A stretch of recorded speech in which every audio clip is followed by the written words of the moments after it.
Hello everyone, welcome to my channel urmishaiduworld.com, and today I'm going to show you how we can import an Excel file in Python. For this, in the first step, you need to import a library. Here I'm going to use Panda. Panda is the most important library in Python.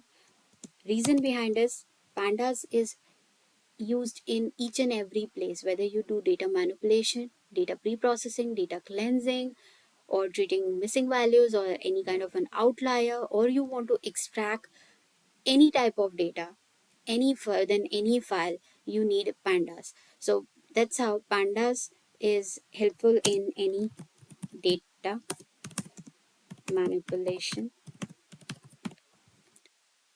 So let's run this cell. So this is how I have imported the pandas library. Now the next step is to import the file.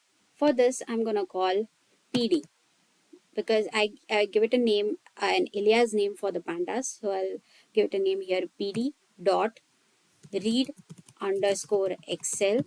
This is the method which is used to extract the Excel data type file of data. So wherever you use Excel file to extract any data from the Excel file, then you have to use read underscore Excel.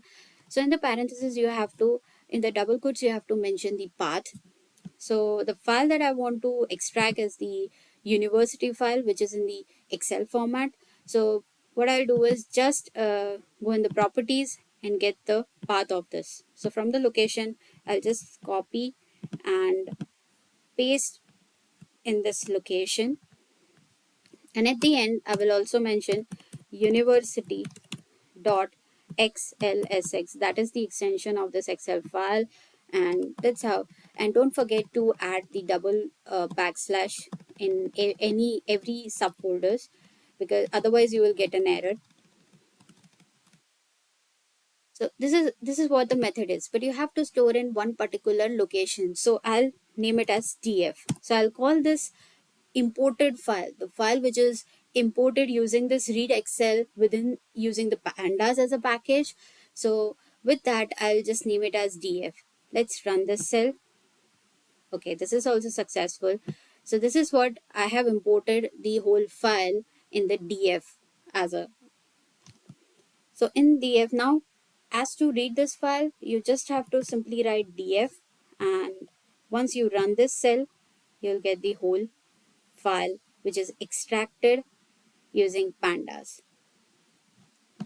I hope you like this video. If you really like this video, then do like, share and subscribe to my channel. And thank you so much for watching this video.